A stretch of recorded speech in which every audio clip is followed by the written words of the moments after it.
আসসালামু আলাইকুম ভিউয়ার্স, আশা করি সকলেই ভালো আছেন। গতকালকের অ্যানালিসিস দেখেছিলেন যে শুধুমাত্র হিস্টোগ্রামের বার ছাড়া ভলিউমটা বেশি কমার মধ্যে পড়ে, আবার ক্যান্ডেলটিও নিচে শ্যাডো না থাকার কারণে এগুলো বিশ্লেষণ করা হয়েছিল। তবে নেগেটিভ যেটা ছিল হিস্টোগ্রামের বার, অর্থাৎ এই মার্কেট একদিনের সামান্য মাইনাসেই হালকা এবং ছোট হয়ে গেছিল। তো দেখুন এটা যে অনেক ভালো কাজ করে, আপনার আগে থেকেই ট্র্যাক করে আসতেছেন। তো আজকেও কিন্তু মার্কেট শেষমেশ 6 পয়েন্ট মাইনাসেই ক্লোজ হয়েছে।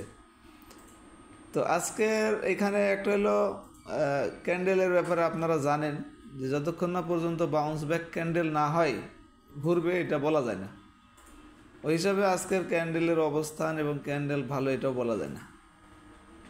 তবে 2 দিন পরে একটু বাড়ে ডাবল টপের মতো করে, তারপরে আবার সেইটা হয় কি না এটাও কিন্তু খেয়াল রাখতে হবে। সুতরাং এখন রেজিস্ট্যান্স ব্রেকআউট যতক্ষণ না হবে, রেজিস্ট্যান্স বলতে গতকালকের ক্যান্ডেলের হাই যদি বলি 5286, এইটা ব্রেকআউট করলেই তারপরে কিন্তু এটা যে কন্টিনিউ করবে র্যালিটা বা বাড়াটা সেটা কনফার্ম হবে।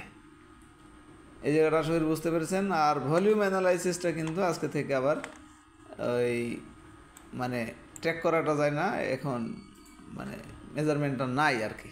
আর হিস্টোগ্রামের বার দেখুন আজকেও আপনার ছোট হয়েছে গতকালকের বারের তুলনায় এবং কালারটা হালকা হয়েছে। তো সুতরাং এটাও নেগেটিভ। এখন শুধু 240-এর যতক্ষণ নিচে না নামে, এখন মার্কেট কিন্তু 5247 আছে। তো এটাই সাপোর্ট, এটার নিচে না নামা পর্যন্ত যেই বাড়াটা ট্রেনটা শুরু হয়েছে এটা কিন্তু ঠিক থাকবে, ভালো থাকবে। ক্যান্ডেল হিস্টোগ্রামের বার তখন আবার কিন্তু ভালো হয়ে যাবে যতক্ষণ না পর্যন্ত 40-এর নিচে না নামতেছে। তো সুতরাং এখনও সেই ঘোরাটার চান্স আছে। তবে bounce back candle, volume, histogram bar সেটি এখনও সেটি বলে না, অর্থাৎ কুইক ডিসিশনের জন্য। কিন্তু কনফার্মেশনের জন্য যেমন সাপোর্টটার উপরেই এখনও আছে সেটিও বলে। আর দুইটা ইন্ডিকেটর যে ম্যাকডে এবং মুভিং অ্যাভারেজ 14 দিনের, তো এই দুটো তো সময়ই লাগবে, সেটা কনফার্মেশন তো আরও সময় লাগবে আপনারা জানেন।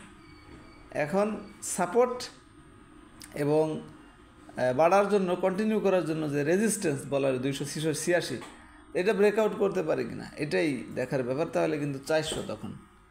আশা করি বুঝতে পেরেছেন। এখন এই মার্কেটেও কিন্তু আপনারা দেখেছেন আজকেও অনেকগুলি হল্টেড ছিল।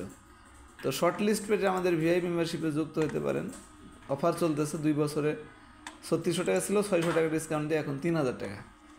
তো যেগুলি বাড়ছে দেখবেন আমাদের কোনো না কোনো রেজাল্টে আসছিল।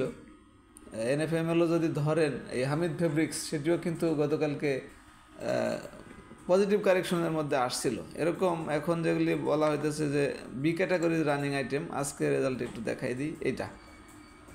আর পজিটিভ কারেকশনের ইয়েটা যদি দেখতে চান, যাদের মেম্বারশিপ নেওয়ার নাই শুধু তাদের জন্যই দেখাইতেছি। এখানেও কিন্তু ইভেন 7-8টা এটা কিন্তু খুব পছন্দ করাও সহজ, লিস্টটা ছোট, মার্কেট -2 দিন হওয়ার কারণে গতকাল থেকেই।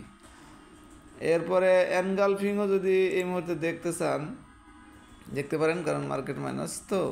তারপরেও কিন্তু এখানে রেজাল্টটা বেশি, স্টকের নাম আসছে 34টা। তো এই ছিল সার্চ রেজাল্ট এবং মার্কেট সম্পর্কে। ঘুরবে কি না, অর্থাৎ এখান থেকে বাউন্স ব্যাক করে আবার উপরে কন্টিনিউ করবে কিনা, এখান থেকে পড়ে যাবে, এটাই একটু কুইক ডিসিশন, একটু সময় নিয়ে বোঝার চেষ্টা করা হলো। আশা করি ভালো লাগছে। ধন্যবাদ সবাইকে, ভালো থাকবেন। আসসালামু আলাইকুম।